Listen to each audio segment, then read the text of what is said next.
Well, hopefully getting something out of this particular session won't be hindered by the speaker. We're talking about Daniel, and thanks, Graham. And today what we're going to try to do is understand what Daniel, the book, really is about, and how we kind of get to, in history, where we are when we're talking about Daniel and what Daniel's going through, and really, sort of the background historical information. We're going to talk about chapter 1 as well. But we're not really going today get into the meat of Daniel. Next week, Graham's going to do Daniel chapter 2, where we talk about the civilizations that make up the statue in Nebuchadnezzar's dream and all that. But this is going to be a great study that we're doing in Daniel. It's going to take us a little while to get to this. There's a lot of meat in Daniel, so I hope you're already reading cover to cover. It's going to be, if you're like me, you might have a little catching up to do this afternoon. But in addition to that, if you could read, the chapters of Daniel before we do them every week, that would be great. So let's jump in here to the book of Daniel. Daniel was written in, I think that's Graham's, was written in 530 BC. I'm going to break this down even further for you in a minute. I'm going to give you the different arguments that people are making about whether or not, when it was actually written and who was the author and all that. But just from a quick overview, written in 530 BC after Cyrus the Great captured Babylon in 539 BC. Author Daniel. Language, Daniel and Ezra are the only two books in the Bible that contain, in some part, Syriac Aramaic. Ezra was written in a larger part of Aramaic, but Daniel is written in both Hebrew and Aramaic. The rest of the Bible, of course, in Hebrew. Theological theme, the Most High God is sovereign over kingdoms of men. That's cited in various parts of Daniel. The literary form. The book of Daniel is primarily historical narrative and prophetic revelatory material. Almost the first 6 chapters are really sort of historical chapters of the book of Daniel, and the last 6 chapters are really prophetic, revelatory. The book of Daniel is the foundation for the book of Revelation. Okay, all right, so let's sink into those points a little bit more. The date of the book. There's actually a large group of critics that say that Daniel is historical fiction that was really written in like 165 BC. Okay, 168, 165 BC, which is, of course, 500 years approximately after when we Christians say it was written in 530 BC. They say it was designed to encourage resistance to the tyranny of Antiochus Epiphanes. Antiochus Epiphanes, if you read in, we're going to read in Daniel in a minute, but he was a Hellenistic Greek ruler of the Jews from 175 to 164 BC. He was a major villain and persecutor of Jews. And it's cited in the books of the Maccabees and Scroll of Antiochus. But the people that say this is the case, they cite Daniel 11:31 through 39, where Daniel doesn't talk about, he doesn't obviously call out Antiochus Epiphanes by name, but he says this. He says he's talking about the king that will come, and sort of he's leading to his discussion of the Antichrist, and he says his armed forces will rise up to desecrate the temple fortress and will abolish the daily sacrifice. Then they will set up the abomination that causes desolation. Okay, so people who say this book was actually written in 168 BC, 165 BC, say that's proven by the fact that the ruler that set up the abomination that causes desolation was Antiochus Epiphanes when he erected an altar to the Greek god of Zeus. And so they say had to be the abomination that causes desolation. That's what Daniel was talking about, and therefore Daniel had to be written soon after that time and not 500 years earlier in 530 BC. There's really, though, no other evidence for this date, and if you consider that to be evidence and argue simply that Daniel cannot be prophetical.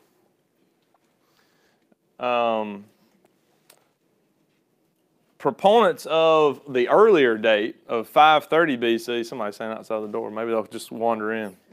530 BC, there is a ton of evidence for this date.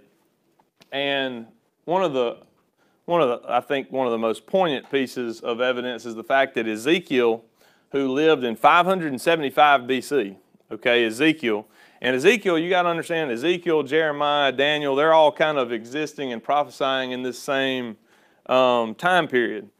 And Ezekiel, who lived in 575 BC, he explains in Ezekiel, and we can look up the books, that Daniel's a real and historical figure. Gentlemen, no problem.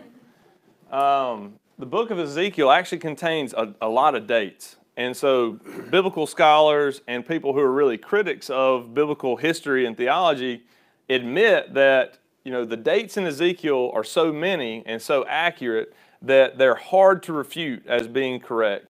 And so the fact that Ezekiel, who lived in 575 BC, and you can look up those passages, Ezekiel 14:14 and 20 and 28:3, he's talking about Daniel, that Daniel lived in that time. Critics say that Ezekiel's referring to a different Canaanite Daniel, but that Canaanite Daniel from pagan mythology was a Baal worshiper. So if Ezekiel were really referring to him, why would Ezekiel in Ezekiel 14:14 put Daniel alongside Moses and Noah as these men of strong faith? He never would have. He never would have mentioned a Baal worshiper in the same breath as Moses and Noah. So he's talking about Daniel the prophet there, clearly.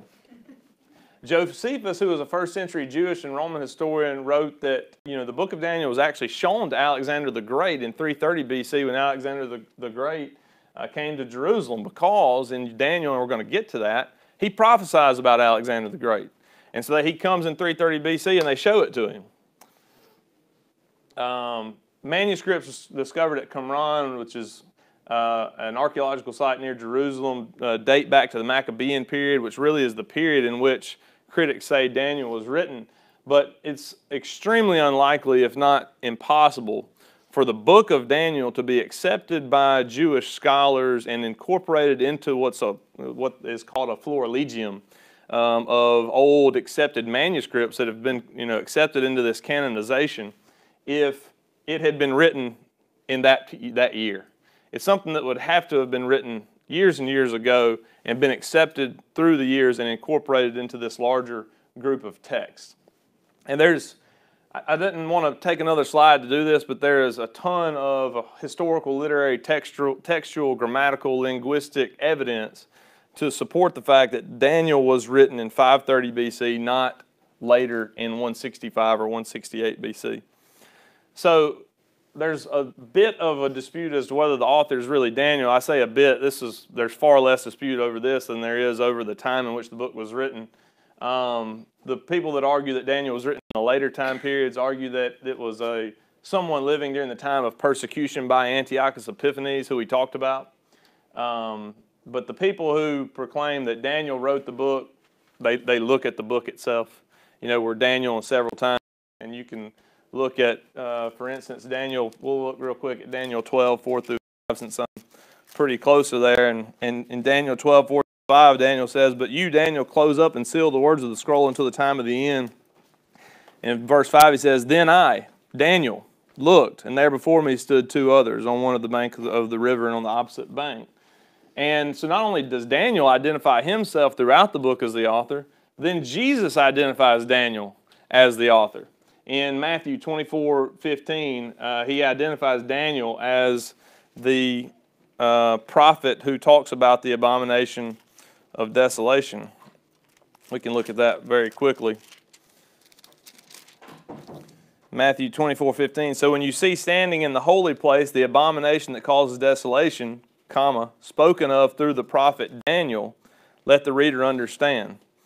So even Jesus there, in his life and in the Sermon on the Mount, is referring to the author of this book as Daniel.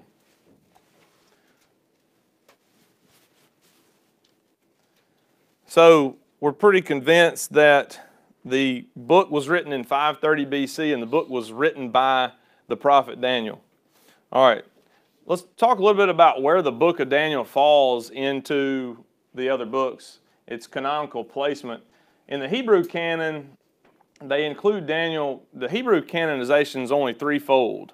It used to only be the law and the prophets. Now it's the law and the prophets and the writings. It's included as a historical writing. We know now, because of its historical character, and I talked about the first 6 chapters are really historical narrative.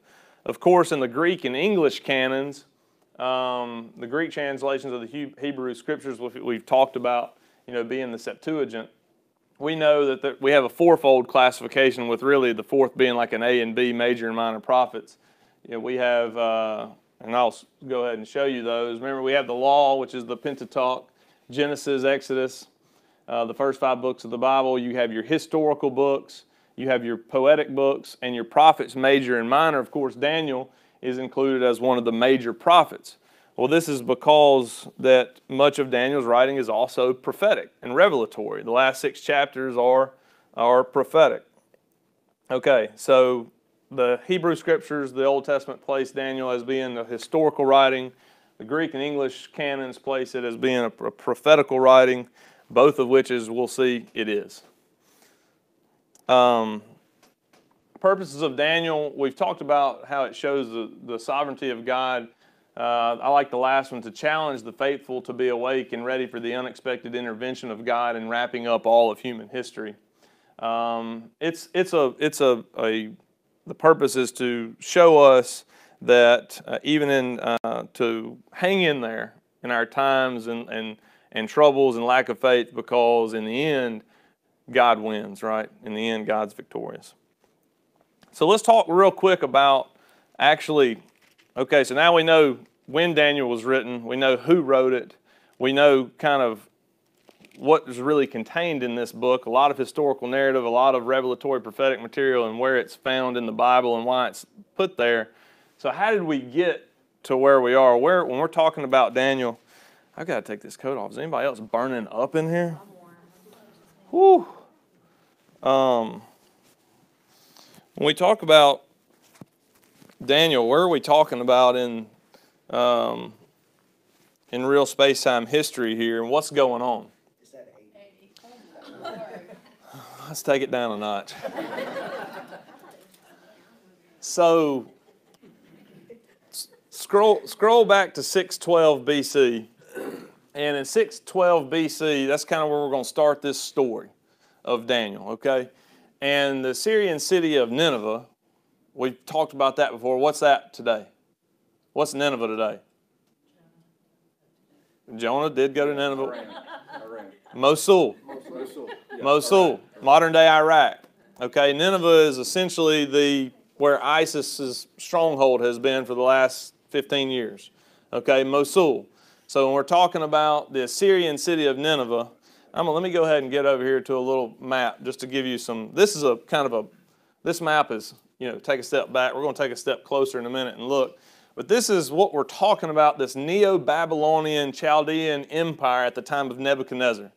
Okay, the antagonist in this whole story is Nebuchadnezzar. The protagonist is Daniel and his friends. But this is the empire we're talking about. So you got sort of the West Bank here, Jerusalem, North Africa, Egypt, Sinai Peninsula, Arabia, Persia, over to the Mediterranean to Greece, of course. Okay, but so we're talking about Jerusalem here. All right, we're talking about Babylon over here. This is the Tigris River and this is the Euphrates River. You who've been reading the first 20 chapters of Genesis have been reading about that, haven't you? This is essentially the cradle of humanity. I think the Garden of Eden's like right there. I'm kidding. I don't know where the Garden of Eden is, but it's got to be right there somewhere. It's right in between the Tigris and Euphrates rivers. Okay, that's essentially where civilization, where humankind started. So Babylon is right here where the star is. Nineveh is here.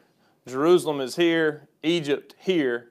Those are kind of the places you need to know for what we're talking about. Okay, these are going to be important because Egypt's going to come up through here, and on its way to try to help out the Syrians is going to get in a fight with Judah, and that's how all of this comes to be. That's how Daniel ends up in captivity, okay? We're going to walk through that a little slower, obviously, but I just wanted you to know where we are. So 612 BC, the Syrian city of Nineveh, Mosul, falls to a combined forces of Babylonians and Medes. They're fighting up here in Nineveh, okay, in northern Iraq. As Nineveh falls, Pharaoh Necho II of Egypt, down here in Africa, right, says, he's down here, Nineveh's here. He says, I'm going to go up there and I'm going to help the Assyrians. And on my way through there, I'm going to sack Judah and remind them of who's in control over Canaan. Okay? And as he goes up there to assist Assyria and reassert Egypt's influence over Canaan and Syria, King Josiah was the king of Judah at the time. King Josiah was a godly man, a friend of Jeremiah, the prophet. He attempted, I don't really know why, other than he knew that they were coming through there to assert their influence over them too, but I'm not sure why he thought it was a good idea to try to intercept these Egyptian forces, but he did, and it didn't go well. Judah was crushed. Josiah was killed in that battle, okay? So, again, the Egyptian forces are coming through here. King Josiah decides he's going to try to intercept them here before they can really kind of start controlling this Canaan area and go up to Assyria. Well, he's crushed. He's killed. And Pharaoh appoints Jehoiakim. He actually appoints another one of Josiah's son first, but that guy was only king for like 2 months. And then he appoints Jehoiakim, son of Josiah, as royal vassal in Jerusalem. So he's really he's Egypt's guy in Jerusalem, okay? And Jehoiakim was just a punk, okay? Godless, tyrannical, incestuous man. There's stories of him, incest with his all of his family members. He was an adversary of Jeremiah, the prophet. He destroyed many of Jeremiah's scrolls. He was really not a nice person. And then, so they rock along in 605 BC, the Babylonians overwhelmed the Egyptians at the great battle of Carchemish, North Syria, under the leadership of Nebuchadnezzar. Okay, so the Egyptians, they win in Judah. They're still going up to try to help Assyria defend the Babylonians. Well, the Babylonians, they beat the Egyptians at the battle, this great battle of Carchemish in North Syria. And I'm going to show you a map of that. Here's Carchemish right here. So Necho had gone up through here. He had gone into Judah here, taken over King Josiah, appointed Jehoiakim as his vassal, gone on up to fight the Babylonians in North Syria at the Battle of Carchemish, and is sacked. And all of a sudden now the man is Nebuchadnezzar. And the Babylonian Empire is asserting itself in the region. Okay? So that's what's going on. And so now this is in 625 to 539 BC, which is, remember, when Cyrus the Great beats the Babylon Empire. We're not even close to being there yet, but this is what essentially the Babylonian Empire looks like during the time of Daniel. All right? So this is what it is. Euphrates, Tigris River, again, Babylon here, right in between those. So this is what we're talking about. In that same year of 605 BC, Nebuchadnezzar is elevated to the Babylonian throne, and Jehoiakim rebelled. Okay, the royal vassal, he rebelled and shifted his allegiance. He shifted his allegiance over to Nebuchadnezzar from Egypt. We hadn't got to his rebellion yet. So let me back up just a second. Nebuchadnezzar is now on the throne. He's defeated the Egyptians. Jehoiakim, who is in Judah, who's the royal vassal, has said, okay, I'll go with you, Nebuchadnezzar, and be loyal to you now. In that first year of sort of the Babylonians' control of Judah is when they deport their first wave of Jews to Babylon. And that first wave of Jews was Daniel and his friends that we're about to talk about.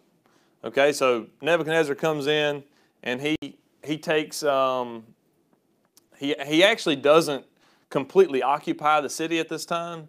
He takes a lot of people, he takes some artifacts from the temple, he takes money from the treasury, and he takes all that back to Babylon. And he has control over the city, but he hasn't come in and just ransacked it the way he will later in history. In 601, the Babylonians battle Egypt, and Jehoiakim rebels at that time and realigns himself and Judah with Egypt. Then in 597 BC, Jehoiakim's son, Jehoiachin, becomes king of Judah. Nebuchadnezzar responds, subduing Jerusalem. Nebuchadnezzar exiles Jehoiachin and 10,000 more Jews to Babylon, including Ezekiel. This is in 597 BC. This will be the second wave of deportation of Jews. When they're taking Jews out of Jerusalem, this is sort of what we're talking about. This red dotted line here with the area shows you the exiles taken from Judah to Babylon and kind of the route that they went. They took them out of Jerusalem, went up along the west bank next to the Mediterranean, and then came down into Babylon here. Can I point something out? Please. Pretty much like the same route Abraham took in reverse when he came out of that Babylonian area and came down and settled in Judah. Right. He went through Haman. And I'm assuming that's because this is easier terrain to travel and not through the Arabian desert here. Right. They're going through, floodplains, lower, flatter land, more fertile land. I mean, because they didn't just get there overnight. So this is somewhere they had to live as they traveled along and raise food and grow crops and that sort of thing. So this is what we're talking about. In 588 BC, after further rebellion from the Jews, and Zedekiah, which was Jehoiachin's uncle, who was in charge of Judah at that time, the Babylonians attacked Jerusalem. This is when Nebuchadnezzar had had enough. They ransacked the city, burned the Jewish temple. 586, a third deportation of Jews. And that was it. That was Babylon's sort of last assertion, final assertion of itself over Judah. And it reigned, the Babylonian Empire reigned until 539 BC when Cyrus the Great of Persia came in and just destroyed Babylon and crushed them. And that's essentially where we are. Now, so after, Cyrus the Great takes over the Babylon Empire, Daniel is free, and then the book of Daniel is written 9 years later in 530 BC after the fall of Babylon. Any questions? I mean, that's sort of, quickly, is trying to get us to understand where we are in Daniel, how we got here. We're going to talk about chapter 1 now, but that's sort of an introduction to show you who we're talking about, where they are, what the geopolitical sort of waves are. And that will help us understand as we go forward when Graham and Bill and I are able to get into more of the meat of Daniel and the prophetical side of it. And I think it'll help us understand it and the historical narrative as well. So that's where we are. And so that gets us to Daniel chapter 1. And let's take a look at that real quick. Actually, I know we go in 5 minutes. The choir has to leave. Oh, you don't have a choir today? Oh, let's stay up for a while then. Graham, you want to read Daniel chapter 1 for us? In the third year of the reign of Jehoiakim, king of Judah, Nebuchadnezzar, king of Babylon, came to Jerusalem and besieged it. And the Lord God gave Jehoiakim, king of Judah, into his hand with some of the vessels of the house of God. And he brought them to the land of Shinar, to the house of his God, and placed the vessels in the treasury of his God. Then the king commanded Ashpenaz, his chief eunuch, to bring some of the people to Israel, both of royal family and of nobility, youths without blemish, of good appearance, and skillful in all wisdom, endowed with knowledge, understanding, learning, and competent to stand in the king's palace, and to teach them the literature and language of the Chaldeans. The king assigned them a daily portion of food that the king ate, and of the wine that he drank. They were to be educated for 3 years, and at the end of that time they were to stand before the king. Among those were Daniel, Hananiah, Mishael, Azariah of the tribe of Judah. And the chief of the eunuchs gave them the names Daniel, he shall be called Belteshazzar, Hananiah, he shall be called Shadrach, Mishael, he shall be called Meshach, and Azariah, he shall be called Abednego. But Daniel resolved that he would not defile himself with the king's food or with the wine that he drank. Therefore he asked the chief of the eunuchs to allow him to not defile himself. And God gave Daniel favor and compassion in the sight of the chief of the eunuchs. And the chief of the eunuchs said to Daniel, I fear my lord the king, who assigned your food and drink, for why should he see you are in worse condition than the youths who are your own age?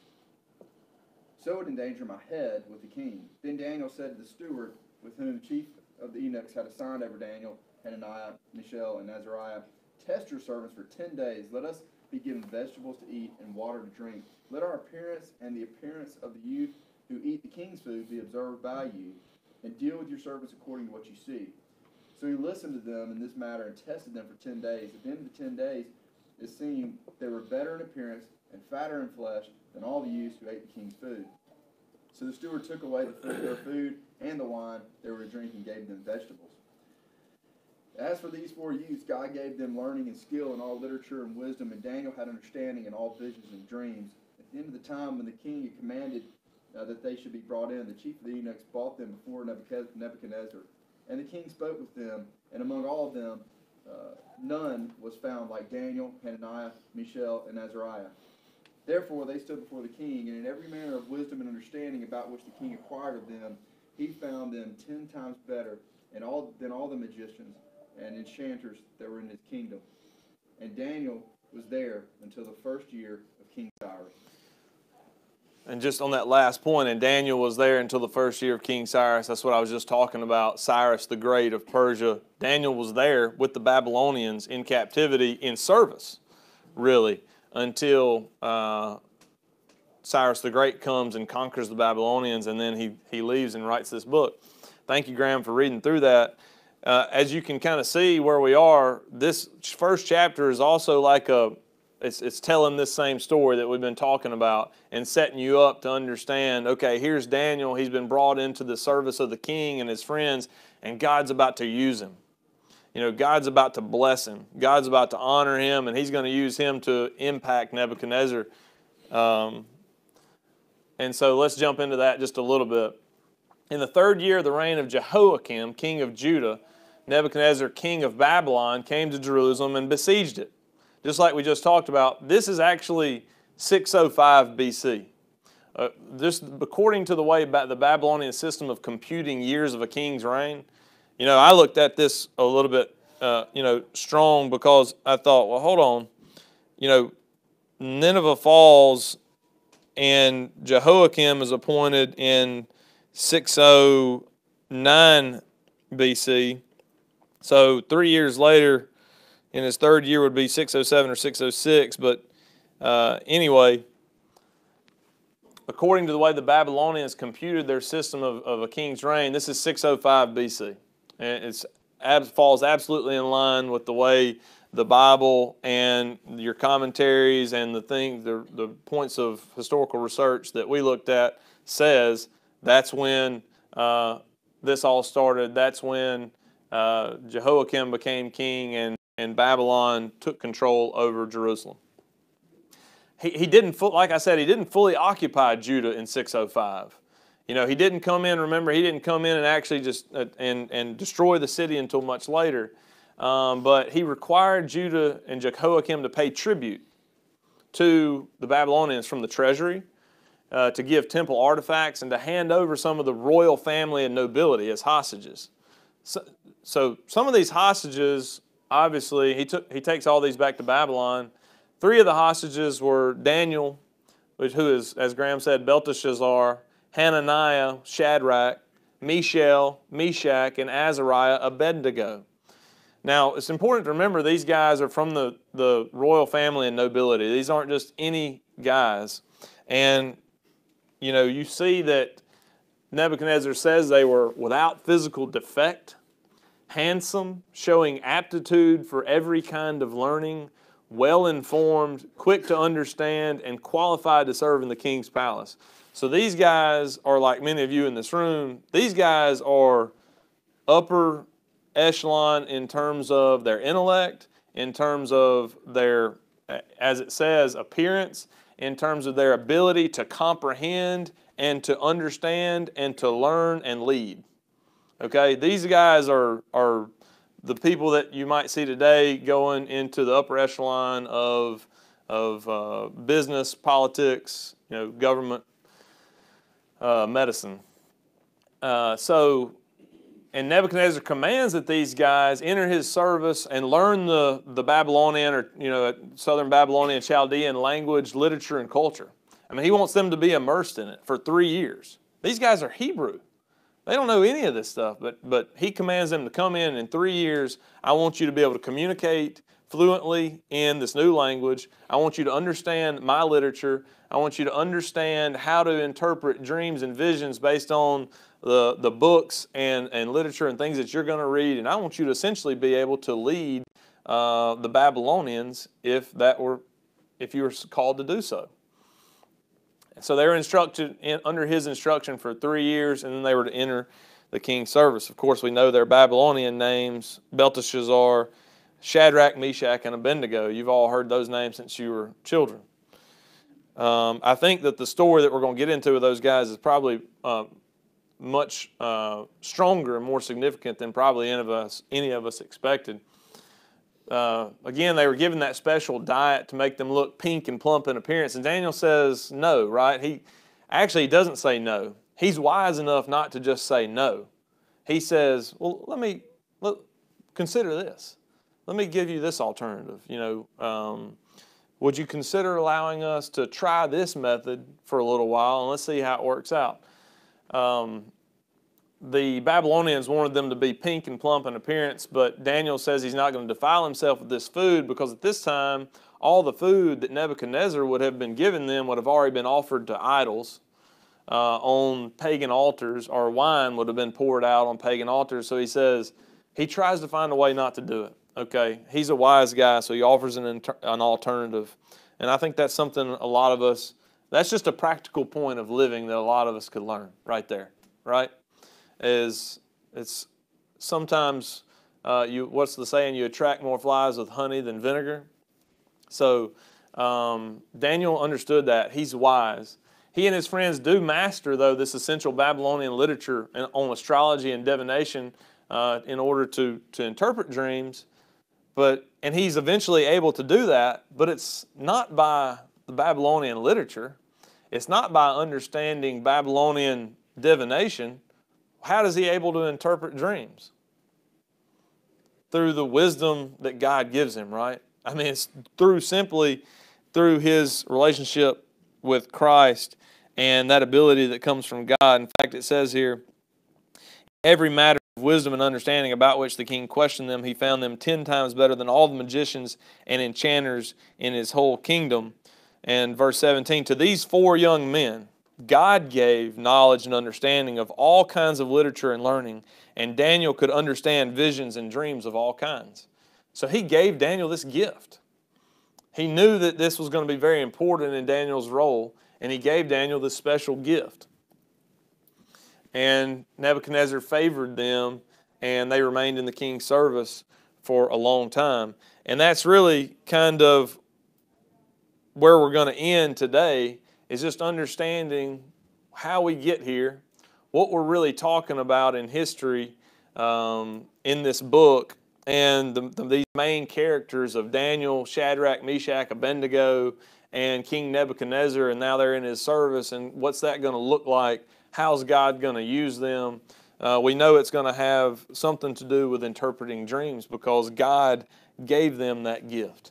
And so this is going to be a really great book. Next week, Graham's going to guide us through Daniel chapter 2 and Nebuchadnezzar's first dream and what I call the Statue of Nations, which to me is one of my favorite parts of the first 6 chapters. And I think it's going to be really good. So please read chapter 2 and come next week. And let's keep looking at Daniel. We got a couple of minutes. Anybody have any questions or comments or discussion about this first part? So, Bill, tell us with the So it's his father Nebuchadnezzar, right? Yeah, Nebuchadnezzar. Nebuchadnezzar. He didn't really have any intentions, essentially, of taking the Israelites until they just kind of went back through there. Is that right? Yeah, I mean, he had beaten the Egyptians and all, and then Necho falls behind in his tribute, and so he sends Nebuchadnezzar over to slap him around and get him caught up on his tribute. And that was his son at the time in charge of the. Right, and so Nebuchadnezzar's coming back from all that, and he veers off to Jerusalem. And he says these folks make good slaves. Yeah, you're gonna skim off the very, very best. Yeah, it's interesting.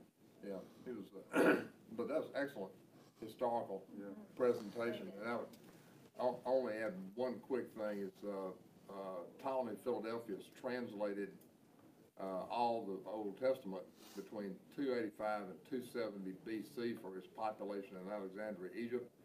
So how was Daniel written after that if it had been translated from Hebrew into Greek and called it Septuagint? So it kind of blows out of the water any argument that Daniel was written after the events of Antiochus Epiphanes. Yeah, or even during that time. Right. One of the coolest things I think about reading Daniel, and also just going through the Old Testament for those of us who are reading the Bible together, is just how historically accurate this book is.